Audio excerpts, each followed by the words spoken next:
This is Democracy Now!, democracynow.org, The War and Peace Report. I'm Amy Goodman. As we bring you part two of our conversation with Bill McKibben, co-founder of 350.org, his latest piece for the New Yorker magazine headlined, How Extreme Weather is Shrinking the Planet. His forthcoming book, Falter, has the human game begun to play itself out.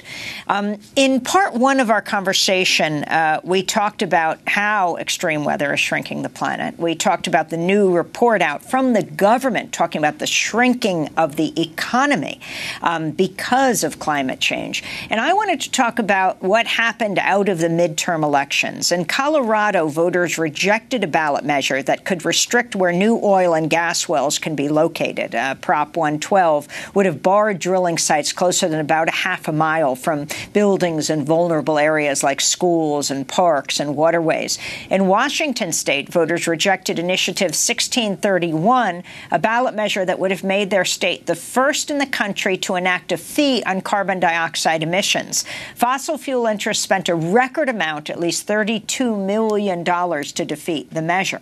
But there were also environmental victories around the country. Can you talk about these initiatives and what they mean? Sure. Some that won, some that lost.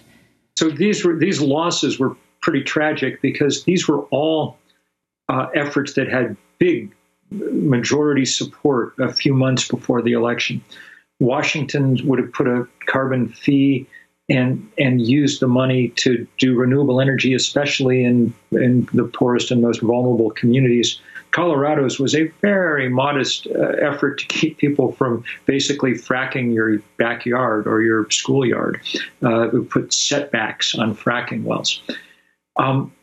They were popular for obvious reasons, but the fossil fuel industry took the one thing they have, cash, and put it to work. In Colorado, community activists were outspent literally 40-1 by the fossil fuel industry. You could not turn on the TV or radio without hearing an ad telling you that a setback for fracking wells was somehow going to wreck the economy. In fact, they ran out of airtime to buy. When I was in Denver in the fall, there were trucks driving up and down the highway towing billboards telling people to oppose this thing. And so it narrowly lost. Same thing in Washington. Maybe the most incredible example was San Luis Obispo County in California, where there was a fracking ban on the ballot. This was one county. The fossil fuel industry spent more than $8 million, more than $100 per voter in order to narrowly defeat this thing. So those were reminders of just how powerful this industry remains, even as its heyday is past. They'll do anything to keep their business model alive for a few more years, even at the cost of breaking the planet, which may well be the cost. There were also some real victories. There's obviously people showing up in Washington now who are determined to push this issue right to the fore, and to see that it became the first issue, really, that the Democrats were pushing, and that Ocasio-Cortez so skillfully joined with young protesters from the Sunrise Movement to make an issue.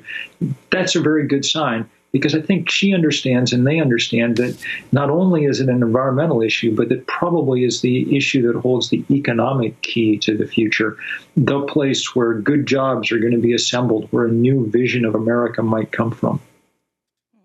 I mean, in that Green New Deal that she is putting forward, the Congresswoman-elect from New York, joined now by one of the leading, longest-term Congress members, John Lewis, the great civil rights leader from Atlanta, Georgia. Bill, the significance of this?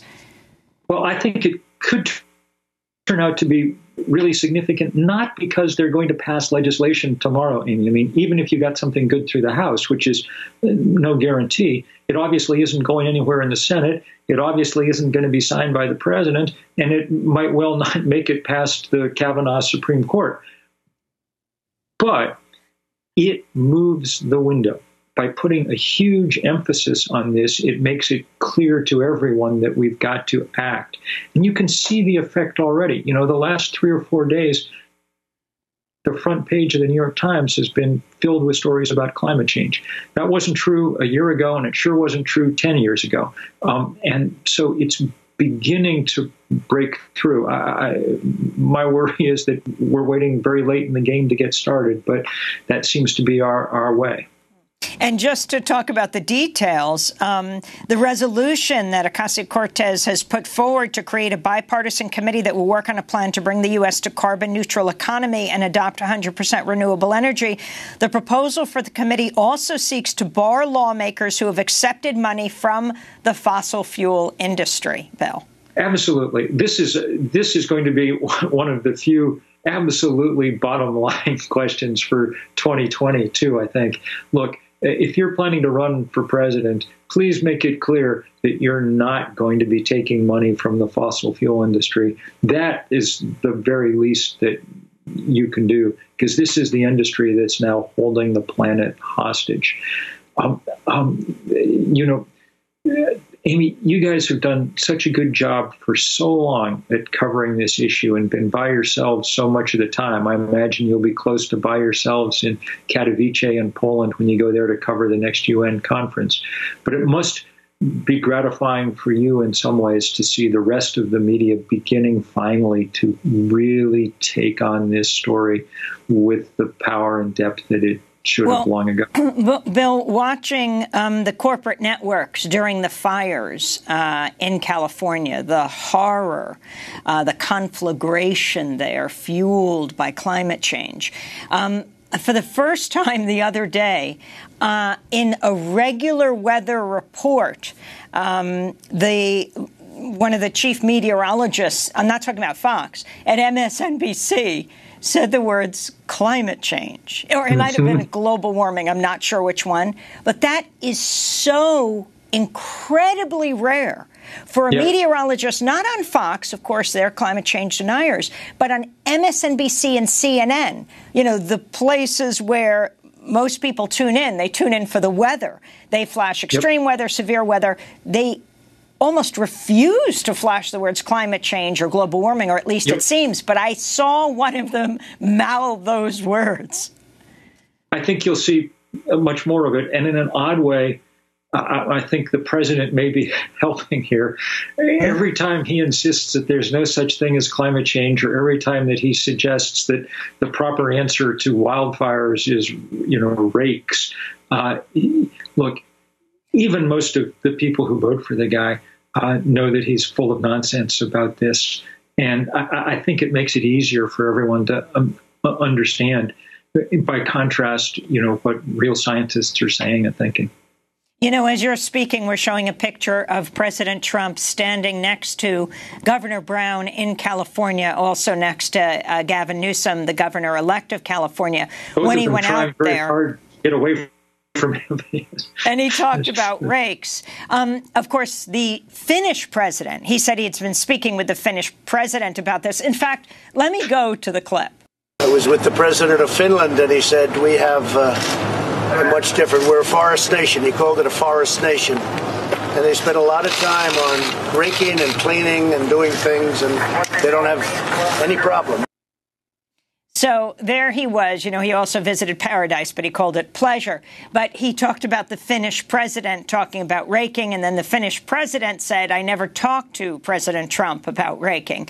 But what did Governor Brown... The whole Finnish nation has been busy trolling this guy. If you have a spare 20 minutes, it's kind of fun to look at Twitter and the endless pictures of Finns with vacuum cleaners out in the woods. This is just...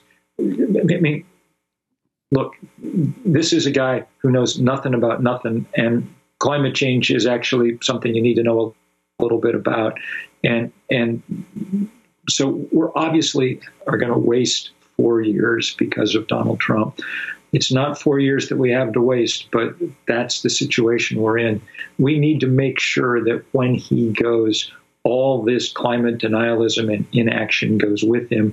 We can't have, if we get a Democratic president, a return to the status quo ante of kind of slow measure and progress. We need to actually be willing and able to jump into this fight head on. We asked you earlier about the climate change divestment campaign around the country and around the world with corporations, foundations, universities.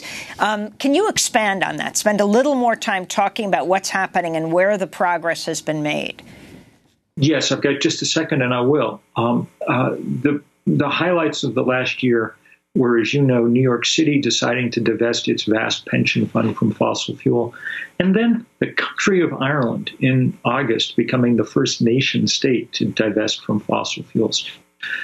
Those are big landmarks, and what they show is that increasingly people are unwilling to continue going down this path, that even among elite, rich institutions, the understanding that we're now at a crossroads is dawning. And so this fight will continue. The goal is to get to $10 trillion in endowments and portfolios by 2020, and to broaden the fight to the insurance companies and investment banks and others that are continuing to finance the end of the world. Bill McKibben, I want to thank you so much for being with us. Now you can get that phone. Co-founder of 350.org, his latest piece for The New Yorker, How Extreme Weather is Shrinking the Planet. We'll link to it at democracynow.org. His forthcoming book, Falter, has the human game begun to play itself out. To see part one of our discussion, you can go to democracynow.org. Bill McKibben speaking to us from his home in Vermont, where it is, to say the least, cold and snowing. I'm Amy Goodman. Thanks so much for joining us.